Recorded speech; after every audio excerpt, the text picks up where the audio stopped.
มาละเนอร์พระเจ้าเมตจ่าพี่น้องศรัทธาทั้งหลายตัวหน้ามาฟังรายการเสน่ห์การลงตัวค่าทุ่มหนึ่งไหลมาตอนนี้ไปมาอุจจาเทศนาบอกจี้เพราะว่าวันนี้เป็นมวยเต้นคนฟังพ่อแม่ใครจะไปนายเหนงจะไปฟังไก่แกนเสน่ห์การลงตัวค่าเสน่ห์การลงตัวค่าเจริญสุขเจริญสี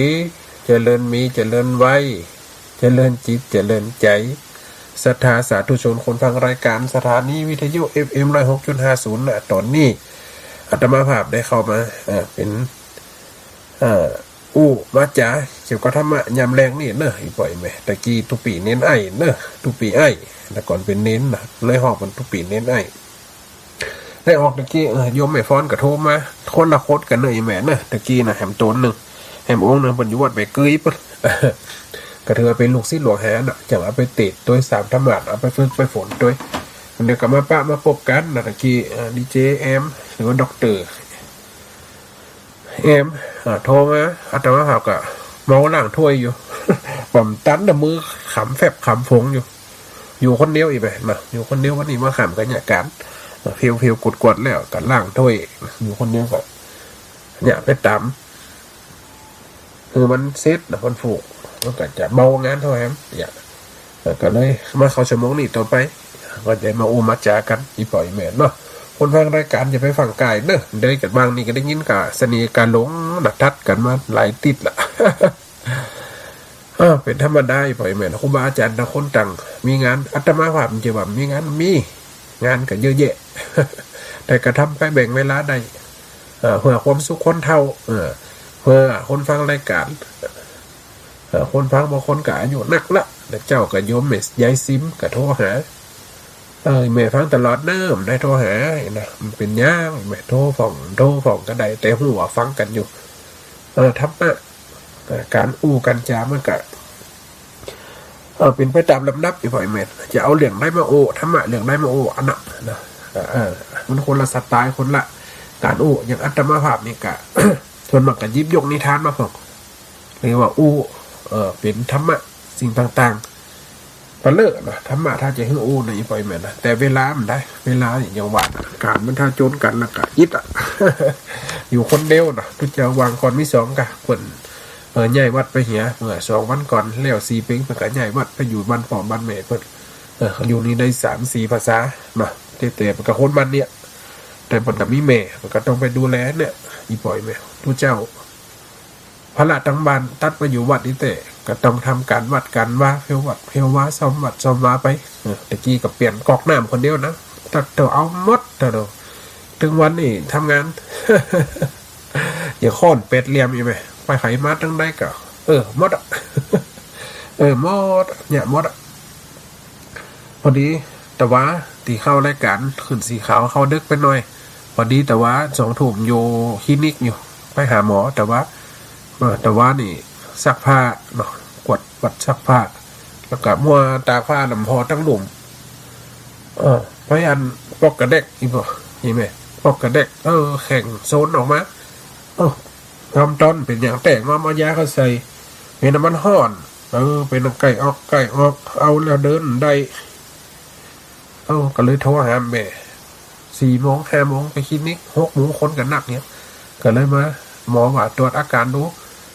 ฉีดยาเป็น1 เข็มหมอว่าถ้ามันปวดหรือว่ามันมีการเจ็บนักก็คือไปโรงพยาบาลมันผูกคือไปเอ็กซเรย์พอแต่บุญมันเป็นยังไงไหมมันลั่นได้ของลั่นงุดกันเดียวข้างที่เคยแฮกแต่เมื่อนาธรรมหักเคยแข่งแฮกมาเตี๋ยสมัยเป็นเน้นน้อยคนเป็นเน้นน้อยนี่กับไปโรงเรียนอันนั้นก็ลงรถนะพาสบุงไปกล่องใส่รถเนาะตกรถคนสมัยเป็นเน้นนะแล้วมันก็มาซ้ำที่เก่าเนี่ยมันจะสอหาตีแต่มันจะสอหาตีนี่เจ็บเลยละอย่างนะกำเป็นยังอีกแบบว่านี่อย่างได้ละแต่ก็ยังก่อยเยาเอาเพราะว่าเขามันคนอ้วนเนาะถ้าอย่างนักหมอว่านี่มันจะอักเสบนะท่านนี่นะยาไปกินแล้วก็มันถ้าท่านเตี้ยววันขำแซมนี่ยังว่าเนอะนะถึงวันนี่เตี้ยวเป็นวัน10,000 กว่า9นี่พ่อแม่นะ เป็นคนหุ่มเตี้ยวเป็นคนจะได้หมอเตี้ยววันค่ำตื่นมาถ้าวันมันต้องตื่นตีสามทุกวันอีกปล่อยไหมตื่นทุกวันตีสามจะรับกี่โมงก็แจกมันยามไปอ่ะตื่นมาเห็นตีสามกับมาหนังพิมพ์ข่าวพิมพ์เครือไปตีสี่ตีห้าเพื่อแล้วสักชั่วโมงตีห้าก็ทำวัดไหวพระไหวเจ้า6 โมงแต่ตื่นมากะยิบพาละมันยามอีกปล่อยแม่นะยิบพานะยิบหมวกนะบางก่อนเขาก็มาสั่งไปถวายครูบาเจ้าบุญจุ่มอาตมาหาไปยิบยิบผ้าวันนี้ก็ยิบได้4 แก่นถ้ากันนึงกัดกวดขี้เหอะเจ้ากวดขี้เหอะแล้วก็7 โฮง10 โฮงมันหลังใหญ่เนาะตีวัดน้อยแต่โฮงมันหลังใหญ่โอดนี่แหละก็ไปเล่นดาววิหารครับศาลาเที่ยวหันเที่ยวนี่กวดหันแล้วแล้วก็วนไปเวียนมาจะอย่างนะอยู่วัดกันว่าก็เป็นเรื่องปกติแล้วก็เตี้ยวน้ำฟองก็เอาฟักกาดมานะแปลงน้ำพักดำไหนปล่อยแม่น้ำฟองวัดทุกเจ้าแปลงน้ำปูแล้วถ่ายลงเฟซมันใจน้ำเป็นสูตรตั้งใจโฮมน้ำพักน้ำจะเป็นน้ำพักดำอีกปล่อยแม่เห็นดำเขาเลือดด้วยนะอย่างน้ำปูแล้วพอดีอันได้ฝากเขาเพราะนั้นโมโคนาเลตหรือเมจำปาติดจันละกันเจ้าให้ด้วยกันพอดีหลวงพ่อเจ้าคณะอำเภอเวียงชัยเป็นได้เป็นเจ้าคณะอำเภอหน่ะตำบลมันเป็นรองอาตมาหักก็เลยเอาไปเป็นของฝากเปิดก็เลยติดใจว่าโอ้มีแฮมก็อีโลก็เลยเปิดฟักมันละก็เลยเนี่ยว่าจะส่งไปกับร้านอย่างห้อยเบียร์ฝั่งห้อยสปะนะเนี่ยการไปอันเนี้ยอีปล่อยแม่ทำตัวมีประโยชน์อย่างอาตมาหักเคยอู้อีปล่อยแม่ฟังน่ะทำตัวมีประโยชน์มาเสียจัดเกิดในการเกิดเป็นคนบางคนเนี่ยตีนมีครบรถ32 ประการ17 18เป็นที่ยุกติดยาเนี่ยที่เป็นเรากินยาเนี่ยพอแม่ได้ปึ่งกันเสียดายคนที่เปิ่นพิการแข่งพูดขาด่วนเปิ่นยังทำมาหากินของเปิ่นเพียเป็นเรื่องปากเรื่องต้องคนแบบครบ32เอากำลังไปขวางเป็นลักเล็กขโมยน้อยเป็นโจรเป็นไอ้โหงโจรไล่มันก็มีทั่วไปปัจจุบันสัมหาอยู่เนี่ยอีกว่าไหมบ้านเฮือนเดี๋ยวฝากกันจะได้สมัยก่อนนี่จักหัวอันตู่ตังบองเนี่ยห่างเหือมันเปิ่นเอากันควายกันว่ามันได้หมูหมาในหลอดได้วนๆอ่ะออกบ้านดอกจองเป็นฝากเฮียนกันเด้อฟองข้ามเป็นก็ฟองกันได้สมัยมันเดียวแปลงหัวสูงนะอีปล่อยแม่นะหัวสูงเพียงหัวตุบแก้วเขาใส่เอาหลวดน้ำเข้าขึงมันยังขึ้นอยู่นี่วัดวางอลังกระจัง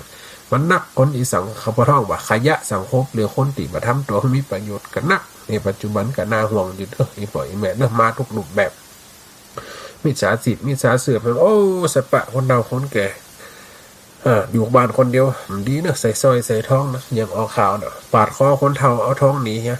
เอาซอยนี่เฮียเนี่ยเขาจะไปอวดไฟเท่าแล้วเนาะไปบ่าเขาดีอ่ะพอไม่ย้ายไม่อุ้ยประ70 80ใส่ซอยให้กูเส้นใส่แหวนให้กูนิ้วมันกับสมควรดีเปิงอีกปล่อยเขาหัก3จะกุมเนาะผมเหลือทุกวันนี่เตียวไปเตียวมายังลืมจะไปเอานั่นก็ลืมนั่นกูจะไปเอาอย่างนี้เนี่ยลงเฮียนไปปีขึ้นมาหนังเก่าหนังเคยทำ70,000มากึดได้อย่างเดียวจะไปเอาถ้วยไปได้ถ้วยสักคำเนี่ยจะไปเอามีดมาปาดนั่นปาดอีกก็ไปลืมมีดเนี่ยมันจะเป็นอย่างนี้บ่อยแม่1 เท่า 1ลืมนะจะเอายาอย่ามาคือกินกระจังคาถาดีๆกระจังแบบคนเขามันเท่าสติมันพังเผลออีบ่อยแม่นี่มันพังมันเผลอมันก็ลืมไปล่ำลาเจ็บหัวยังไม่อุ้ยนะกะโอ้เจ็บหัวงบเอายาแก้ปวดสีกเอาในซองยาแก้ปวดครอบแคบไปเปิดน้ำนี่โลไปเปิดน้ำเอาขวดน้ำมาตั้งไว้อันนี้เอาแก้วมายองนี่โลยิบยาออกวางแล้วก็ฮับอันฝาขวดกลายเป็นเอาฝาขวดอันอย่างก็เอายาเขาจอมอยู่ในขวดเอาฝาขวดเข้ามาอมเหี้ยดีมันข้างคอเห็นเนี่ยเอาฝาขวดจงใส่ปากอย่าเอาน้ำล่องเป็นเอายาเขาจมในขวดเนี่ยเอานั่นปิดเอานั่นลืมเนี่ยมันจะปะเนี่ยอย่างคนเท่าเราห่องจะกินข้าวครับจะกินข้าวจำพามคล้ายขี้เมียงออกขี้เมียงย่องไปหั่นนี่หลวเนี่ยกูกินข้าวแล้วมาอมจ่อ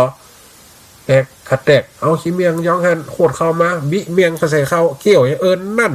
เป็นกินข้าวกับเมียงหันโลทำกินอยู่อย่างเก่ามาดึงสลือแต่คนเท่าไหนปล่อยแม่ไผ่บาไปมันได้เนี่ยมันมีหนักการลืมเนี่ยถึงมีสติเนี่ยถึงอย่างการลืมนี่คนเท่าลงตัวลืมกายลงกายลืมแก่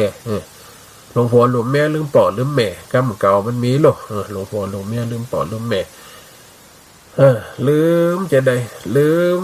ลงตัวนี่ลืมตายนะลงตัวลืมตายยังเศรษฐีลงโลกนะพี่ปล่อยแม่จะเล่าให้ฟังอันนี้มันก็เป็นธรรมะของเขาเศรษฐีลงโลกเกิดมาเป็นคนกับเปิ่นจัดนึงพาธนาใหม่ขอคือค่าอายุได้สัก10,000 ปีเนอะก่อยตายอีโล10,000 ปีก่อยตายกับนั่นแต่งงานอยู่มีลูกทั้งกัน2 คนเมียก็มีก็นั่น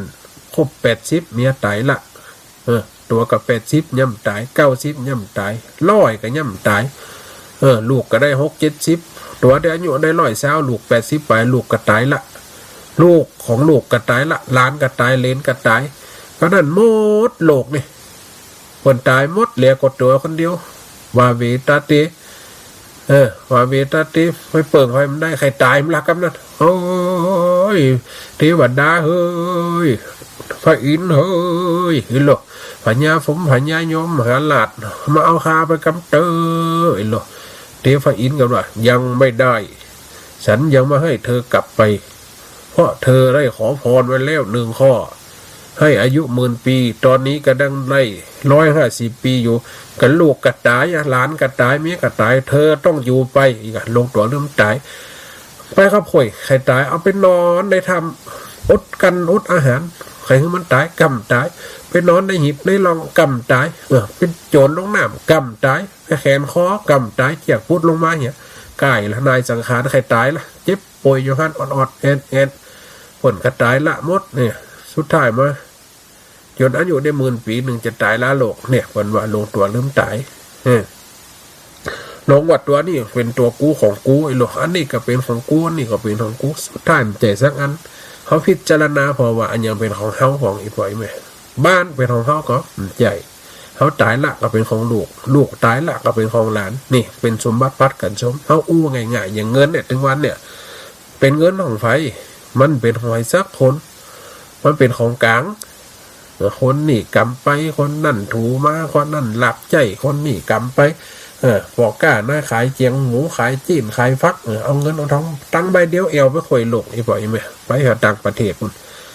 สมบัติพัดกันชมมันจะเป็นของใครเขาว่าเป็นของตัวเนี่ยลงตัวเนี่ยลืมตายลงวัดตัวเก่านิ่มแกลงตัวเก่าว่านุ่มอยู่60-70หนุ่มอยู่ทำงานเหมือนคนหนุ่มจะไปเนี้ยจะอ่านเปิดห้องว่าควายเท่าจะตายคำโป้งควายเท่าสหาโป้งหรอมันจะได้เท่าเลยไปเนี่ยการแก่ไปเนี่ยการย้ำนุ่มแม่ย้ำมันมันอย่างย้ำเท่าปะกูกับมันตึกอียุ่มได้มันงอมกูจะไปทั้งไห้ทั้งสวนจะไปไม่ได้เจ็บได้ไหมตายเหียนอาบจับแดดช่องหน้าเมืองไฟหันหน้าเศร้าขี้ตักแดดท่านไหนจะไปหันมันจะไปหย่ำฟังจะเล่นไปตั้งเพียวฟัดทำ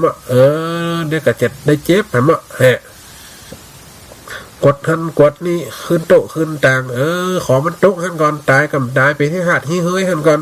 ใครจะมาจ่าขี้เหนียวแหมเนี่ยคนเท่าเนี่ยคนปะกูยังหยาได้อยู่กูมีบาปีแห้งอยู่หยาอันที่เขาหยาได้พอสมควรอีกบ่อยแบบเดี๋ยวไปที่เข็นกับมันหนักสังขารเขาหยามันหนักเนาะสู้ชีวิตมาแต่อายุ10 ปลายละเต่ามีลูกก็ต้องต่อเขามีหลานก็ต่อเขาไปแหมเขาจะไปเข็นตัวเก่าอันใดหยาได้ก็หยาไปตามไปติดไปมือโอ้ยแม่หยาเด้อปอนหยาเด้อปอนหยามาเมื่อละเนี่ยปออันนี้กันเนี่ยมาแล้วอันนี้กันจางละมดช้อนสูมกันแล้วไปอันนี้มันเป็นเรื่องของตัวของเขา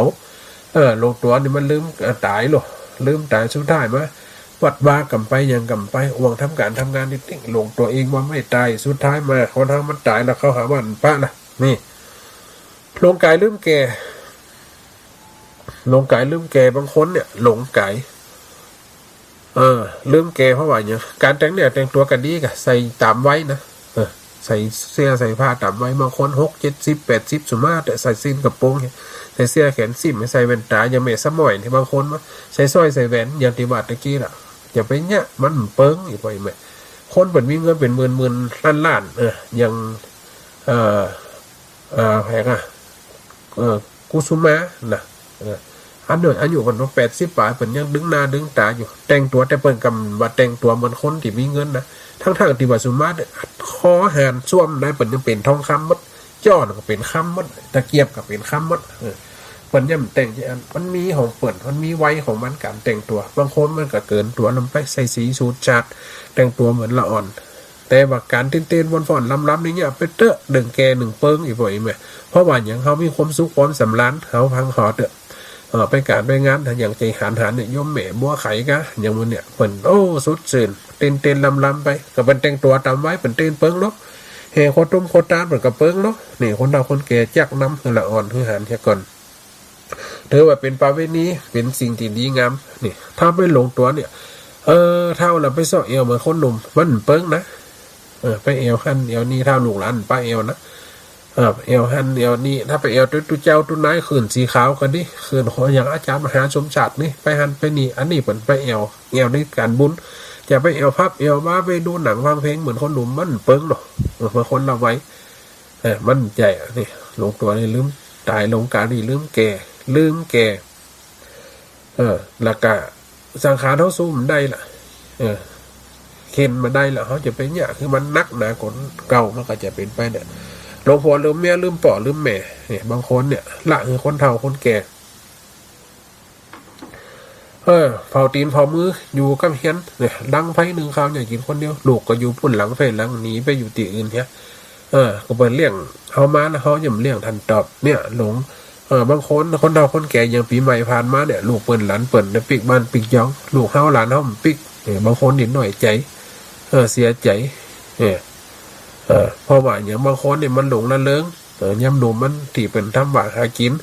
เปิดกันยังโหไม่เอาครับปอฮันแม่สมัยเดียวยังแค้นโทรหากันโทรเฟซโทรไลน์หันหน้าหันตาได้ปัจจุบันก็ยังตีหันบางคนนี่ละปอละแม่ขึ้นตุกเนี่ยนะบ้านเฮานี่ก็มีหนักเหมือนกันใหญ่มาแล้วมันลูกกำไฟกูไปมึงไปบ่คิดทั้งบ้านมาถึงว่านี่มันจะเป็นอย่างคนเฮามันเป็นจะอันปุ๊บคนเฒ่าคนแก่สังขารเพิ่นลอยลามมีลูกหลานคอยพอกำอยู่ใกล้เป็นที่น่าสังเวชนะบางคนเป็นที่น่าสังเวชเพราะว่าอย่างรอคอยรอความหวังจากลูกจากเต้าบางคนห่วงหาดูแลเลยนี่หลงจนปอลืมหัวลืมเมียเนี่ยลงลืมปอลืมแม่ไปเห็นหมดเอาหัวเมียว่าเป็นใหญ่มันกับเหมือนฉันได้กับฉันนั่นนี่บ่อยไหมคนเฮาเนาะเขาทำกันอยู่กันในวัฏจักรนะสร้างกันไปสร้างกันมาอย่างว่าน่ะกู้เปิดมาใจเขาต้องใจคืนเหมือนกับเปิดว่ากู้นี่ยืมสินก็คือเปิดเลี้ยงดูเขามาเหมือนกับเขายืมเปิดมาเท่าเกแล้วเขาก็ต้องดูแลป้าไปหาหมอพ่องดูแลแม่เจ็บไม่เป็นยังพ่องเนี่ยอยู่ดีสบายกับเขาหาคนเฒ่าคนแก่บางคนเนี่ยมันก็เกินล้ำไปนะซื้อหมูซื้อหมามาเลี้ยงบางคนมันเขากำว่าคนที่เป็นมีตังค์เนาะพ่อแม่มันเคยอุ้มอาบน้ำหมาซื้อมาตัวเป็นหมื่นไปอุ้มอาบน้ำซะกูเจ้ากูแรงนี่ขี้หมากันยังเพียวขี้ป่อขี้แม่เดี๋ยวเขายังขี้จะพ่อแม่ว่าอีมือล่าแม่ไปสบายป้าไปหาหมอจิ้มเจาเนี่ยบางคนก็ยาแก้ปวดเท่าไหร่แม่ยาแก้ไข้นี่ยาไข้เส้นนี่หย่งแบะน้ำเฮียแก้วตำไปหั่นกินหัวเวลาหมูหมากาไก่ติดตัวฮะไปหาหมอฉีดยากำเสี่ยงเป็น3-4 ปั้นจมเด็ดนี่ซื้อผ้าซื้อคว้าซื้อปอกแหม่มซื้อไปซื้อหมูหมาบางคนซื้อเกียกน้อยคือใส่ซื้อแว่นตาคือใส่เฮียนลูกมันหยาบไปซะปะนี่ดูแลสิ่งที่คนดูแลเนาะสัตว์ก็คือสัตว์เขาจะเลี้ยงมาเป็นลูกเป็นเต้ามันจะได้เปิ่งอย่างไรก็คือว่าเป็นเปลือกไข่เหงาน่ะมันก็เป็นเรื่องธรรมดากันนี้อยู่แต่บางคนละพูดที่ก่อเก่าคือมาก็คือบุญคุณป่อแม่เนี่ยลงตัวลืมกายลืมแก่ลงหัวลงเมื่อลืมป่อลืมแม่มันอยากแต่กับคนสมัยมันเดียวนี่พ่องกับก้องหาลูกหาเต้านี่ลูกเต้าเราหลานลูกเต้าเราหลานมาอยู่ใกล้อยู่หิมกับอะไรหานี่มันกับเป็นจะอันสิ่งที่คนทำสิ่งที่คนเนี่ยเหมือนกันอีกปล่อยแม่นี่โอ้ถึงเรื่องสิ่งมันเนี่ยคนเขาหลงละเลิงกับสิ่งมันเนี่ยหลงละเลิงแล้วชีวิตเขาจะเป็นจะใดกันอย่างการดำรงชีวิตการต่อสู้ชีวิตคนเฒ่าคนแก่เนี่ยสู้มานักทำมานักล่ะแต่เป็นประโยชน์ทำตัวคือมีประโยชน์ทำตัวคือลูกหลานหันจี้น้ำมันใดถ้าฟังใดก็ดีกว่าเนาะข้ามหน้าคือพอคนไปตั้งหน้าคือพอคนไปก่อนนี่บางคนเนี่ยก้ำเก่าบนว่าอันลูกข้ามหน้าคือพอคนไปก่อน เลิกหูตื่นหูอย่าเก่งหูเป็นวังเป็นจ้วงเปิดว่าแล้วเปิดเตือนแล้วเขากำคนดีไปเขาไปกันไหลวอกจ้วนในมันตั้งในกระตายนี่มันเป็นจะอ่านอีกบ่อยแม่นี่กำเก่ามันถึงสอนเป็นอย่างนี่กำเก่าเกือกเอามาอูซูภาษิตกำเก่ากับมินักนี่ยังยกตัวอย่างให้ฟังอีกบ่อยแม่ตะกี้นะว่าตะกี้เขาเป็นกำพ่องนี่นะถ้าว่ากำเก่าเป็นสอนอยู่ว่ามีความหู้จะไปลงหาเสียงเนี่ยมันได้ตุ่มผ้าเหลืองจะไปเถียงตุเจ้าบางคนมันอดลวกกดตุเจ้ามีความหู้ไปลงหาเสียงไปลงใดเปิดกับเอาพอหมอนี่ยังซึ้งเงาเป็นกำก็คือบ่ไข่ลวกพอมาพัฒนาได้ยังพอบ้านมันละอุกไตชุ่มว่าชุ่มผียังปฏิบัติบ้านขอบหัวตัวเองยังดูแลมันได้เมียกับไปทั้งได้มันหูลูกกับลึกยังเพชรยังผีอย่ามันมาลงหาเสียงสมัครคือความหูคนช่วยเหลืออาสาคนเป็นไปมันได้ตุ่มผ้าเหลืองจะไปเถียงดูเจ้าคือคนติมาศึกษาอีบ่อยไหมคือคนติมาศึกษาหาความหูจริงๆเปิดเป็นน้อยเป็นนานหรือเป็นคนดิบเปิดเข้าวัดเข้ามาไม่ยิ่งส่วนมากจะได้บวชลูกเปิดจะหูจักศีลหูจักธรรมหูจักปฏิบัติในวัดในวานี่คือการศึกษาเปิดแบบได้ตุ่มผ้าเหลืองมันจะว่าต้องมาบวชนะอีบ่อยแม่เหมือนกับอีบ่อยแม่คนฟังรายการเนี่ยคนเฒ่าคนแก่ที่เป็นแม่ยามไม่ยิ่งเปิดกำจะหาได้บวชแล้วแต่พออย่างเป็นบวชใจการเข้าวัดฟักธรรมรักษาศีลนี่คือการบวช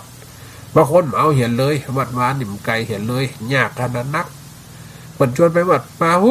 ปัดได้กับตัวอันเนี่ยบางคนมันหูใส่เหี้ยเนี่ยมันเป็นเรื่องที่ดูแล้วบอกคือควรศึกษาหาความหูคนเท่าเนี่ยความหูเนี่ยเจมมาเป็นคนเนี่ยศึกษามาหูจุบจนวัดตายบ่อยไหมว่าหน่อยเนี่ยอันใดอันนั้นมันสอนเนี่ยอันใดอันนั้นมันสอนเฮาเพื่อให้เฮาอยู่ได้เนี่ยยังการทำมาหากินหรือว่าการทำงานเนี่ยง่ายๆอย่างเขาไปเขาสารเนี่ยสารกระจ่างกันไล่ต้านไล่สองเขาต้องศึกษาต่อครับอันนี้ผลยกดอกยกฟื้นขึ้นมาคือเป็นดอกเป็นดวงเนี่ยคือมันงามศึกษาต่อไปติ๊กๆอย่าเขาแปลงสวยไอ้พวกนี้แม่แต่ก่อนจ่างก็สวยโคตรแต่แป๊บได้นะดอกคอนหนำเตี้ยนเขาใส่มันกลับเป็นสวยอีหรอก็ย่ำฟังจืดบนว่าสวยสวยมันงามเนี่ยคืองามเกิดมาจากที่ใดพอนางน่ะนางอมิตตาเนี่ยอย่างถึงได้สู้ศกเป็นหัวเท่าเพราะว่าอดีตจัดเปิ่นตานดอกไม้สดตานของสดตานของติดสดชื่นมันเอาตานของแห้งของเหี่ยวตานสิ่งติดมาพึ่งพอใจแกพอใจตัวแต่พอใจคนอื่นคือว่าเนี่ยอย่างเหมือนตานกับดอกไม้แห้งมีดอกไม้สดอย่างอาหารประจำมีผลบางบ้านกับมีนะไปวัดไปว่าบางคนเอาสวยกระดาษแปลงเนี่ยมันกำเปิ้งนะอีกบ่อยแม่อัตมาภาพเนี่ยเวลาหับขันหับอย่างเนี่ยถ้าให้แปลงสวยกระดาษมาอัตมาภาพว่าเอาวางกันเด้อเนี่ย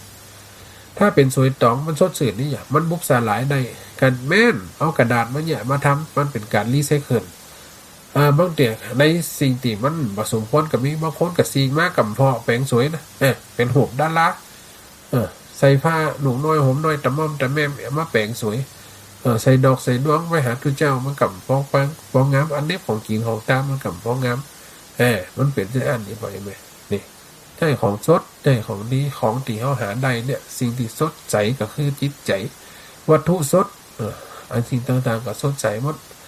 ต้านกับของแห้งของเหี่ยวมันก็ได้ของแห้งของเหี่ยวอย่างว่าต้านไข่หมูต้านแป๊กกับกินไข่หมูอย่างเขาว่านั่นกระจายนี่สูงเนี่ยมากนะต้านเนี่ยมันง่ายดีอีโลเนี่ยง่ายดิกินโซ่เมียฮอขนาดตัวเนี่ยมากไปใส่บาตรเอาไปตานตัวเจ้าตึ้งกินอีหรอตัวเจ้าก็คนรู้จูจะไปว่าจะอันอีหรอเนี่ยไปเตอะของที่เขาเนี่ยได้กินได้สิ่งเนี่ยมันเป็นการสอนนะสอนด้วยคือการฝึกฝนไงอย่างถึงเก้าเรื่องสวยนะคือการฝึกฝนเปิดแปลงสวยกับอีนิ้วหน้ากันดิสวยกับเชียงไฮ้กันดิสวยกับเชียงใหม่กันดิกับบัวข้าวจ้อนมันงามนี่วิจิตขันศีลขัน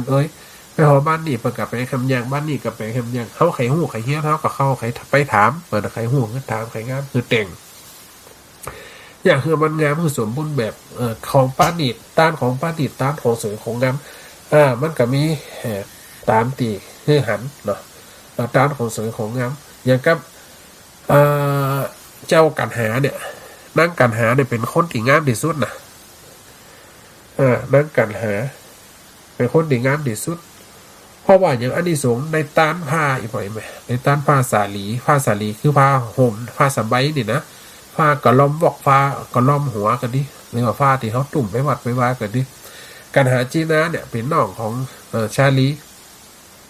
เกิดมาอย่างงามเกิดมาอย่างไม่ผิวพรรณวันหน้าดีเพราะว่าตอนนั้นพระปัญเจพุทธเจ้าเนาะพระปัญเจพุทธเจ้าทรงอาบน้ำอยู่สงน้ำอยู่พอดีโจรมันลักผ้าพระองค์กับไม่ผ้าใส่ขนาดเอาใบใหม่มาห้องการหาจีน่าเนี่ยเกิดมาจากนั้นได้เป็นคนฮับจ้างหากินเนี่ยก็เลยเอาผ้าถวายพระสงฆ์ก็เลยมาตุ่มมาใส่เพื่อปิดบังความอายปิดบังสิ่งตีลับมาเฮือไฟหันอานิสงส์ก็เลยเป็นผลบุญ เป็นผลบุญยังกำเก่าบันว่านะก็โอ้หันพระเจ้านางตากแดดอีหลวงวิหารมีไผ่มาบุรณะวิหารมันเก่านะพระประธานพระเจ้านี่นะนางแดดสองนามองมีปัจจัยคนหนึ่งโอ้เอ็นดูแต่แดดสองหน้าจะเอาอย่างมาเกิงมาบังกับมีสุมาเตออีบ่อยไหมได้เกือบอีหลอถอดสละเกือบอีนะอันนี้เป็นกำว่านะสละเกือบเอาไปตืดหูตืดหูมันคือแดดสองเกิดมาแถมจากหนึ่งเป็นคนผิวพรรณวันหนาดีมีตาอันแจ้งอันใสอยู่ในก็มีความเย็นอกเย็นใจเนาะอันนี้ทรงต่างอันได้ในอีบ่อยแม่นะเปรียบเทียบคือฟังว่าสิ่งที่เขาต้านสิ่งที่เขายกเฮินในใจบริสุทธิ์เนี่ยสิ่งนี้มันก็ย่อมได้บุญกุศลได้บุญกุศลได้อานิสงส์นี่คนเขาบางคนนี่ก็กลายเป็นคนที่โคตรขี้มิงต้านด้วยความโคตรความมิงต้านด้วยความพอใจได้ทำหาวิบากกัดถึงบาทได้ต้านได้วัตถุต้านสิ่งต่างๆอันตีบ่พอใจแก่ตัวเนี่ยเพื่อความมองมัวเพื่อคนอื่นว่าโอ้หมอนิ่มเขาวัดเขามาหมอนิ่มทำกินทำตานสักเตี่ยทำบุญกันอายมันได้โอ้ยังได้กันได้อ่ะตานด้วยความโกรธความมิงหรือว่าผัวกับเมียจะไปตานผัวกับห้ามไปเหี้ยกันดีผัวจะไปตานเมียกับโยมเห็นมันกันดีคนแต่ก่อนผมก็ถึงสอนกันไว้สิ่งวันนี้มันเป็นสิ่งที่ว่าตานจะไปมีคนมีเกียรติเจ้าหมู่อยู่ด้วยกันทำงานด้วยกันแปลงจะอันแปลงจะอีผลติตัวแปลงงามน้อยกาไอ้หรอแปลงไปตานตั้งแต่โอ้ยังได้ก็เอางามในนี่เปิดยังเอาอย่าว่าเข้าลูกนี้เฮียโคตรย่อยอย่าจะไปโคตรมันยังกันเนี่ยไปตามที่เขาเนี่ยได้โอ้ผลเนี่ยได้แต่อีตัวสอนเขาเราเห็นเขาเมกเอากะมันดึงจะได้เขาความพยายามอยู่ที่ไหนความสำเร็จอยู่ที่นั่นอันนี้เป็นการความพยายามในจิตใจเขาไอ้พ่อไอ้แม่จิตใจเขามีความพยายามมีความตอบรับกับสิ่งที่เขาได้ตั้งใจแล้วมันก็ย่อมได้ขี้โกรธขี้มิงขี้มืดมันกับดีนะก็ยังที่มีหลวงพ่ออริยสงฆ์อยู่ทางภาคอีสานเปิดห้องว่าหลวงพ่อก็ดีเนาะเนี่ยชื่อว่าหลวงพ่อดีเนาะหลวงพ่อดีเนาะจะได้ในข้างนั้นหลวงพ่อดีเนาะเนี่ยกันหน้าเป็นตู้เจ้าเท่าอีปล่อยเมย์อยู่วัดปฏิบัติไปเราเป็นนักเตะดีพอดีชื่อเสียงมันดังหรอชื่อเสียงมันดังถ้าจะดังเลยเสน่ห์การหลงกันจ้ะ ชื่อเสียงวันนี้พอดีมีคนนิมนต์ใหม่หลวงพ่อพรุ่งนี้เวลา9 โมงเช้าผมจะรับไปฉันนะเนี่ยจะรับไปฉันเข้าเด้อ9 โมงหลวงพ่ออย่าเพิ่งฉันอะไรเด้อพรุ่งนี้จะรับไปทำบุญที่บ้านแล้วก็จะเอาไปฉันข้าวที่บ้านสวดถวายพรพระให้กับผมโดยทางบ้านญาติพี่น้องกำลังจะจัดงานกันหลวงพ่อดีเนาะจะไปกินข้าวบ้านปุ่นกันดีโอ้หลวงพ่อก็หับนิมนต์แต่อีกไปหับนิมนต์ป๊อบก็นั่งอยู่วัดล้อโอ้จะได้เหี้ย8 โมงได้ยินเสียงรถเข้าวัด8 โมงเกินกับได้ยินสักมือสักว่าโอ้9 โมงก็ย่ำมานัด9 โมงหลวงพ่อก็จะได้นี่ถ้าจะมาแล้วเนาะมาก็ดีเนาะเพิ่มโคนนะถ้าเป็นทุกเจ้าลงตนฮับแล้วกำมาไต่จ้างเตียนหน้าจะไปหาจะอิ่มซ้ำเลือเสียการเสียงานอย่าได้เป็นทุกเจ้าบางตนนะมีความโกรธความมิงหลวงพ่อนี่มาก็ดีเนาะเขาไปสันเข้าเฮียก่อนเนาะถ้าเขามา เขาก็จะไปฮือศีลฮือป้อนกระถาจะดีเนาะลง9 โมงไปก็นั่นจะ10 โมงหลวงพ่อกำลังลงไปกำลังจะสานเข้าเอาเข้ามาปั่นเอากำกินมาวางโคตรขยอกกำลังจะจามเข้าเสียงรถเข้ามาเนี่ยนี่แหละตุดจอดในวัดห้ามตุดต้มหลวงพ่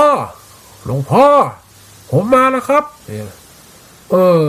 มาแล้วกันดีเนาะเนี่ยแหละกำลังจะกินข้าวได้กินสักกำปั้นกำข้าวยัดใส่กล่องเหมือนเดิมปิกไปเดี๋ยวไปใส่ผ้าก่อนเนาะเอ็นโล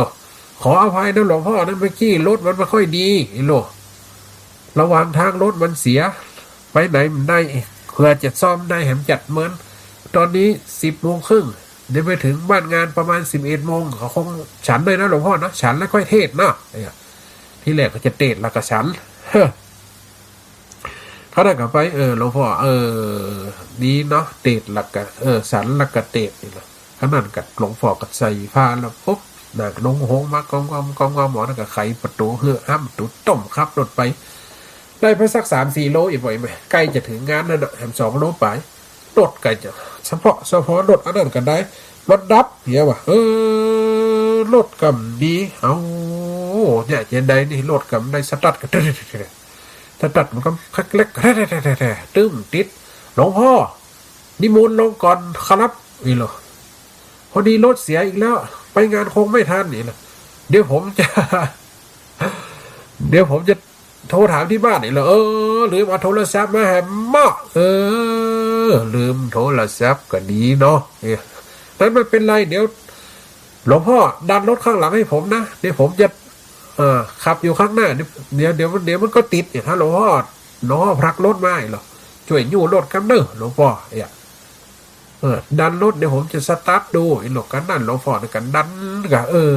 กันดีเนาะได้ยู่รถได้ออกกำลังกายกระตุ้มดีพอไหมอย่าล้มอย่าไหลหมอนะกระตุ้มดีพอเวลากับ11 โมงพอจะเตียงพอจะแก่แล้วเฉพาะรถก็จะติดแต่พอไหมติดแต่ไปถึงบ้านเหลือ9 นาที10 นาทีจะเตียงจะเลยเพนหลวงพ่อฉันเพนไม่ทันแล้วฉันก็ให้ก่อนได้ไหมครับโลผมอ่านกับสารโอวันตินกันได้นั่นเอาโอวันตินมานะถ้ากินกาแฟอัตมาภาพกลัวมันนอนไม่หลับโลหมอนั่นก็ฟังเป็นรูตูตีเป็นโตดเป็นตาละเอาตุเจ้ามาถึงเวลาเอาตุเจ้ามาการเข้าเจ็บปุ๊เหียตังอันนี้น้ำตาลมันเม็ดขาวๆนั่นเนาะแล้วก็เกียกับเม็ดขาวๆหมอนั่นก็ฟังพอเอาเกียไปชงอันเข้าโอวันตินมาถวายตุเจ้าหลวงพ่อเนี่ยกัดนั่งล้อหันว่าสารโอวันตินแล้วก็จะเตะต่อสารโอวันตินเป็นสารได้หลงเป็นน้ำปานะเนาะขณะหลวงพ่อว่าถวายครับหลวงพ่อหลวงป่อนะกะหับปุ๊บกำลังจะย่ออีกปล่อยยังไงกำลังจะย่อเอาลิ้นเข้าจำลอมพอยนะจิ้มพอแต่แก้มกินป้อมได้หลวงป่อก็เอาวางไปเหี้ยมาสามสักครับมันก็ดีเนาะโอวันตินก๋วยเตี๋ยวใส่น้ำตาลฮอนนี่ใส่เกลือก็ดีเนาะมาโคตรสักครับอีกปล่อยยังไงหมอนั่นกันเลยว่ามันเป็นยังไงเดินหลวงพ่อเดี๋ยวผมชิมด้วยหรอกเป็นขี้แสบทุกเจ้ากินแล้วจะได้บุญนี่หรอหมอน่ะเอาเขาใส่ปากปุ๊บผัวไปยิ้มตัดเก็มขนาดนักหลวงพ่อเนี่ยทำยังไงดีแล้วหลวดได้กินข้าวกับหลวดเต็ดถึงนั่นถึงนี่ปีกมาวัดวันได้กินข้าวแล้ววันนี้กินกับน้ำปันปีกมากินน้ำเย็นเนี่ยดูมัดโต๊ะกลางคืนมามีโจรคนหนึ่งอีกไปไหมได้ยินว่าหลวงพ่อเนี่ยเป็นคนตีมีเงินอีหลวงเป็นนักเตะสร้างวัดสร้างวาหมอเนี่ยจะเข้าไปปนไปปนกูเจ้าเท่าคืนหงไปตั้งเต่งกูเจ้าหนังสวดมนต์ไวฝะก้องอยู่ฮั่นเอามีดไปจี้เอวหลวงพ่อหยุดนะนี่คือการปล้นมีเงินเท่าไรออกมาหมดเหรอมาปล้นแล้วก็ดีเนาะไม่ใช่ผมปล้นแล้วผมต้องฆ่าปิดปากเจ้าทุกข์เหรอเดี๋ยวหลวงพ่อจะไปแจ้งความผมก็จะโดนจับฆ่าเหียก็ดีเนาะหลวงพ่อว่านะฆ่าเหียก็ดีเนาะตายไปก็ดีคนเฮาก็อยู่เป็นคนนี่ก็ทุกในกองสังขารหลวงพ่อกระเตะทำให้ฟังอยู่หรอ บกโคตรมามืดบักหัวสักอย่างเป็นตุกถึงวันนี่กับตุกกองสังขารเดี๋ยวกับเจ็บหันปวดดีแล้วโอ้อย่างนั้นผมไม่ฆ่าละโอ้ทำฆ่ากันดีเนาะเห็นหรอฆ่าก็จำได้เป็นบาปเป็นกรรมต่อเธอทำสิ่งนี่เรียกว่าเป็นบาปเด้อเห็นหรอถ้าเธอไม่ทำมาฆ่าเหี้ยกันดีเนาะโอ้บอกได้ก่อนมันยังกันดีมดหลวงพ่ออันใดกันดีเหี้ยมดฆ่ากันดีหมูฆ่ากันดีโอ้น้ำตาไหลล้วโจรอะไรปล่อยไหมกามนก3 ข้างขอถวายความเคารพเด้อหลวงพ่อขอเป็นลูกศิษย์ลูกหาขอเป็นลูกศิษย์ลูกหาเด้ออย่างน่ะโอ้หลวงพ่อสอนได้สอนดีสอนได้สิ่งที่มีความเข้าใจเนี่ยเพิ่นว่ากำว่าเขาควบคุมอารมณ์จะกำเนิดติดงานอยู่มืดตักหาโอ้มีคนโทรมาเรียกอีกไปไหมสิ่งที่อยากได้เขามาโคตรมาเกลียดกันในนี้ไปอย่างเนี่ยอย่าหลวงพ่อดีเนาะเนี่ยก็เลยตั้งได้เป็นเจ้าคุณดีเนาะเห็นหรอแต่ผมจะจืดดีเนาะให้แบบเพราะว่าจะเป็นมีสาระมามีความโกรธความเกลียดมีความปวงวางอยู่ในใจสิ่งหมดเนี่ยอีพออีแม่ในฟังเนี่ยสะกิดใจเขาก่อนเขาอยู่ด้วยกันหลายลูกๆเต้าเตี่ยมันสอนฟังอย่างยำตั้งใจเขาคนเฒ่าคนแก่จะไปจมไปแสบมือเขาปากคือเขาเนี่ยเขาก็จะหยุดด้วยเขาเขาก็จะไก่จะนายจะเด้งปล่อยเขาเป็นหน้าที่ของเขาก็อยู่มาเมื่อละอย่างเขาพอมาเมื่อละเขาวัดทำตามหรือมาปฏิบัติตามกันแล้วไปเหียนมันเปลี่ยนจะอันไปปล่อยไปคนเขาเนี่ยนี่เอามาเป็นคติเตือนใจอย่าหลงปอดดีเนาะหลงปอดดีเนาะได้สอนคนว่าไปว่ามากับกัดดังนะวันนี้ได้อาบน้ำกับเตี่ยตรวจจำตะกี้น้องแอมโทรมาล่างถ้วยแล้วก็หล่นขึ้นมานี่ปกติจะอาบน้ำแล้วก็ใส่หมวกใส่ผ้าตุ่มอุ่น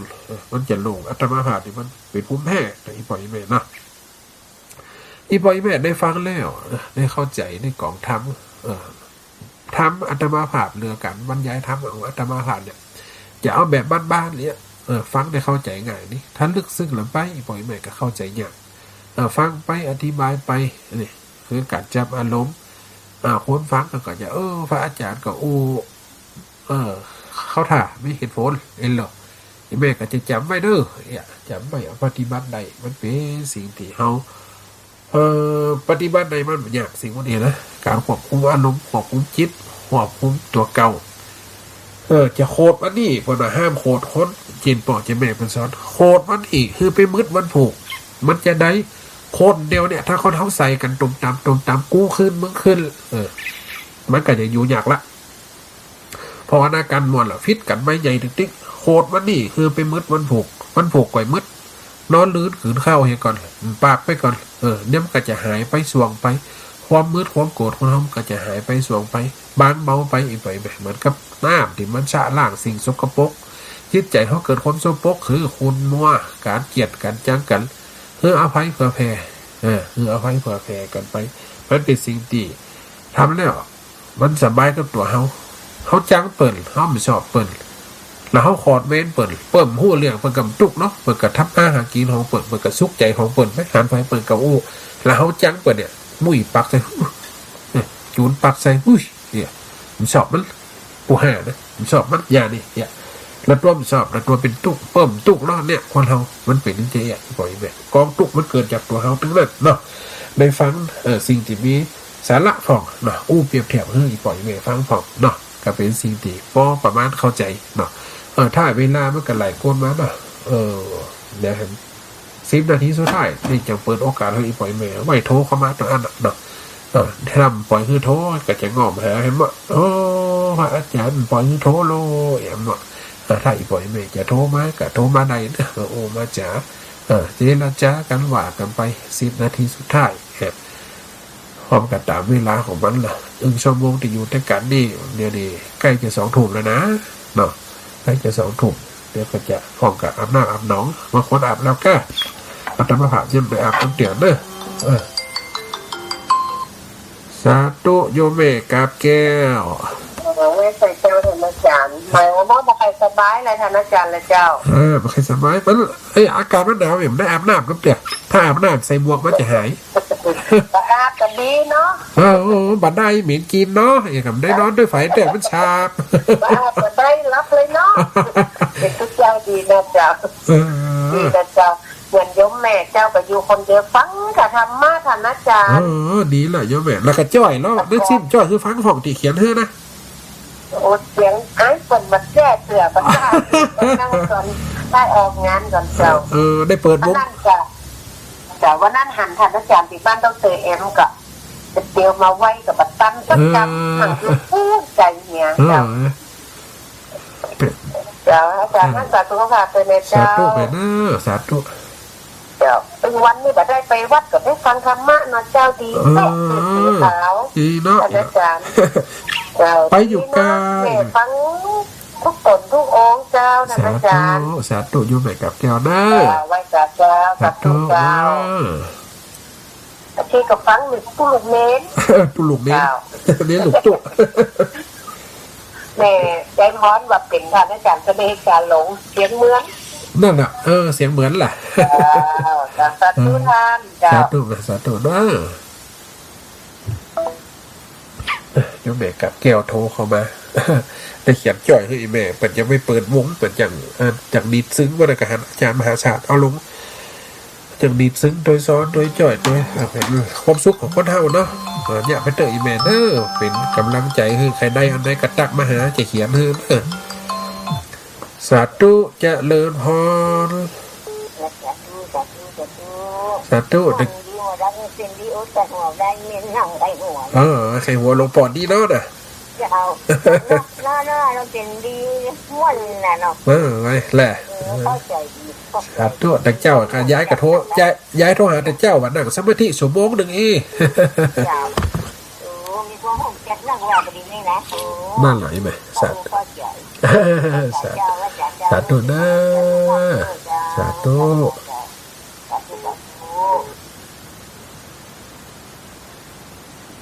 สาธุเจริญพ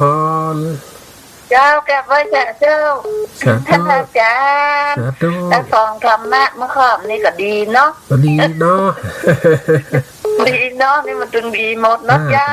สาธุแม่สุเกี้ยสิแล้วพอสิเตี้ยน้องปุนเด้อจำได้กาเบอร์โทรจำได้ละครับติดตามตลอดเด้อคือ98.75ว่าโทยจ่องซักนะเจ้าสาธุเลยเจ้าเจนเดี๋ยวคนอุ้มใครสัดเจนเป็นวัดกัดดังเนี่ยชัดเจนก็ดีเนาะสาธุได้มันเอาตอนนี้แม่มันต้องมาโคตรปะเกียบแล้วอาจารย์มันก็ดีเนาะมดเนาะมดแม่ถ้าเขาโคตรให้มันจีหมวดกันเนาะเขาก็ว่าดีเนาะเขาก็ได้เครียดแล้วนะเจ้าน่าต่อสาธุโยมแม่ดีเนาะดีเนาะคนด่าปุ้นมันจะเครียดคนเดียวมาเขาก็ได้เครียดเขาก็ดีเนาะดีเนาะเขาเขียนโกนดีเนาะกับไว้สาเด้อท่านอาจารย์สาธุสาธุเจ้าเด้อสาธุเจ้าสาธุโยมแม่เทียนแก้ว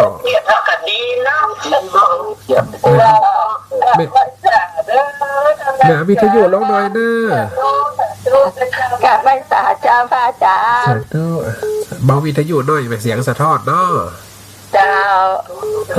ยกเดินทางอยู่เรื่องอาจารย์เลยแต่คนแต่กัดดังนี่มันอู้กันนี่เนี่ยเจ้าอย่าง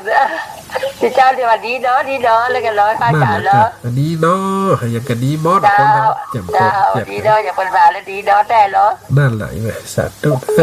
เราจะแม่กับเป็นวัดจะพระอาจารย์แล้วการจะได้ทำได้พระอาจารย์ได้ไหมเดี๋ยวกันเดี๋ยวอาบน้ำเสียเกาเนี่ยนะต้องใส่หมวกใส่ผ้าอากาศเย็นแล้วเริ่มอุ่นเลยกระเจ้าโอ้มามีแม่น้ำเย็นเนี่ยน้ำเปิดใส่ถังละ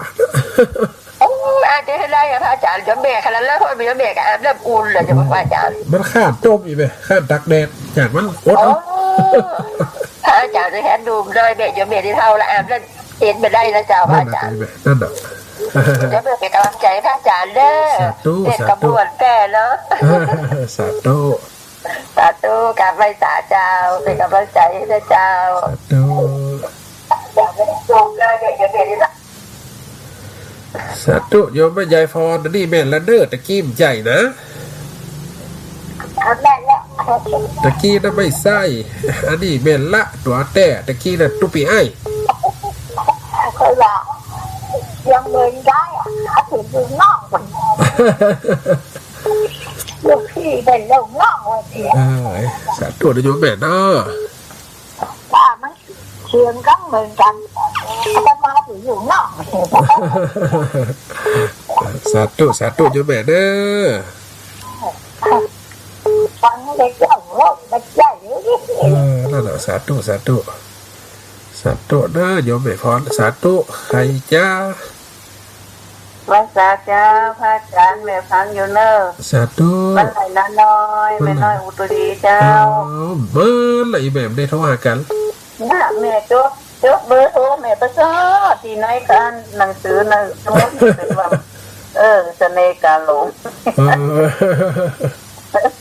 น่าแม่เราโทรมาใจโม่อย่างว่าตู้ปีเก๋โม่อีหนอ วันนี้มาแตนเปิดจำเอาข่าวมาหวายไหมเจอเตดบรรยาย เจ้าแม่ไปสวดมนต์นั่นจ้ะ สาธุนะแม่เด้ออนุโมทนาดีเนาะ จ้ะ สวดมนต์กันดี เป็นวัดนะราศีกันเด้อนะ วัดมันเป็นผู้แพ้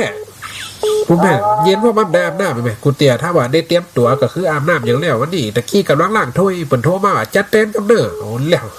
ตันดังเลยสาธุ เจ้า กั มัน น มา เย็น เด้อ เนาะอาจารย์ มัน เนาะ เย็นแบบมันเย็น เจ้ารักษาสุขภาพเนอะ สาธุ เจ้าเนี่ยเป็นกำลังใจ สาธุ เจ้าสาธุเจ้า ผมแพ้เนี่ยมันสมมติไอ้แม่มันมีขี้มุกมีน้ำลายอย่างนะมันตันไปสื่อๆเพราะว่ามันแล้วนี่มันเย็นสาธุตั้งเทพสันเดช เจ้าวันตาเจ้า วันนี้มันก็ลิงไปปุ่นด้วยเนาะ ดังมาถึงเท่เลย สาธุโยมเลยน้ำปุ่นแล้วเลิกงานพอข้ามมาใกล้ไหมวันนี้ไปงานเหรอ เจ้าอันนี้ออกลำปางคุณหนอ วันนี้ออกลำปางอยู่ไหม คุณพ่อมาเท่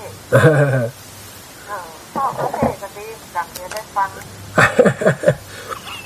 สาธุ ได้ฟังตัวเจ้าใจเนอะ สาธุโยมเลย เจ้า ตั้งเทพสันเดชสันกับเปงสาธุโยมแม่บัวไข่ไปทางไหนเหี้ยรุดไปเจ้า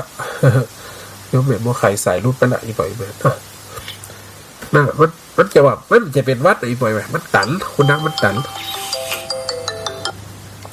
สาธุโยมแม่เลือนแสนต่อ ไม่จ้าพระอาจารย์เจ้า สาธุ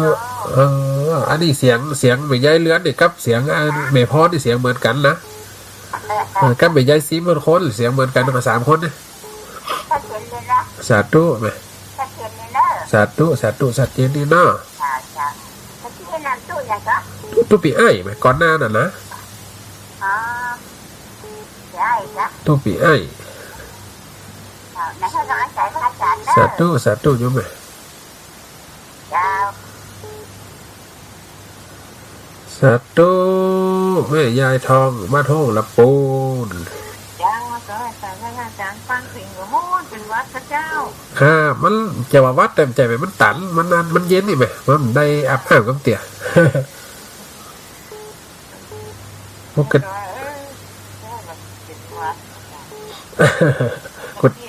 มันเย็นนี่ไหมกูแต่จะผลยายสาธุว่าเลยเรื่องความรู้ของครูบาอาจารย์เรื่องกินเรื่องต่างกับคนคุณเจ้าเราเรื่องหลังของคนคุณพ่อที่สุดคนเราให้รู้ร้องเพราะอะไรส่วนต้องวัดแต่ตู้ก็หันจะมั่นสมบูรณ์ประจักษ์ห้องนี้บางทีก็เปิดมันเสริมปกติสำหรับตัดร้อยก็สมบูรณ์ก็ถูกเอาไว้ในใจว่าตัดร้อยจังหวัดพุ่งเสียงเลี้ยงข้าตัวน้อยอย่าหักถึงก้อยดีจ้าแต่ที่ขันมดตรงระวังขาจะที่ขึ้นมาถึงไปก็ได้นะจ๊ะสาธุอีเมเด้อมะสาธุสาธุโยมแม่บัวไข่เหอะรุดไปบ่โยมแม่บัวไข่รุดไปรอบ2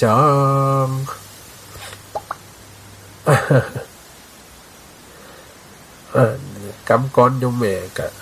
กำข่าวกับหม้อนะเหมือนที่ไข่หมดตกน้ำวางป่าอีกเนาะสาธุโยมแม่เอ้ยสาธุโยมแม่เอ้ยวางมน สาธุโยมแม่โยมแม่เอ้ยสาธุโยมแม่บัวขาย เจ้าสาธุสาธุเจ้าสามัคคา สาธุวันนี้ไปทางใด วันนี้ไปเที่ยววัดบรรพตสถิตมา ไปชม เพราะอาจารย์มาอยู่เป็นที่ปุ่นที่ดินพากันไป3 คน คุณไฟไปชมไฟขับรถไปชม ยมติกะ เออ เจ้าของก๋วยเตี๋ยวกะไก่กับวิทรง สาธุเด้ จ้าแม่บ่ค้ำเนี่ย โบค้ามแหมอันนั้นขาประจำแบบโบแก้วโบค้ามโบไข่ดีนะ จามเกือ สาธุ ติกมาก็มาเจอใส่เน้นตู้ไอ้พอดี จับพอดีแต่กี้เขาจะให้เข้า2 ชั่วโมงกับพอดีล้างถ้วยอยู่ตะกี้นะถ้วยเป็นล้างถ้วยกันเล่นขึ้นมา เพราะว่าพระอาจารย์อยู่กาทุ่งปอยผู้นำมาจ้ะ ผลไปเอวก็แบบว่าได้ เพิ่นไปจัดดอกจัดหนังกับพ่อนะเพิ่นจะมีเนี่ยตอนที่30เนี่ย จะมีงานอะไรแบบไร เจ้า สาธุเด้อเด้อ ทุกวันน้ำมันว่าจ้า สาธุ ไปจีบเด้อได้หันนะ สาธุแบบ ได้ เด้อ หันหน้าก็ได้หันเสียงแล้วอ๋อแล้ว สาธุ เจ้าสัตว์ตัวเจ้าสัตว์ตัว มาได้หันตาก็ได้หันหน้าหันตีนใจค้าก็แล้วอย่าปนมาได้หันงัวขอได้หันแห้วขึ้นแล้วใจค้าอ้วนยิงอิโลมาได้หันไทยขอหันห้อยตีนขึ้นแล้วใจ ที่นี่สถานีวิทยุเพื่อการศึกษาวิทยาลัยสงฆ์นครลำปางสถานีวิทยุกระจายเสียงบริการสาธารณะออกอากาศณอาคารเลข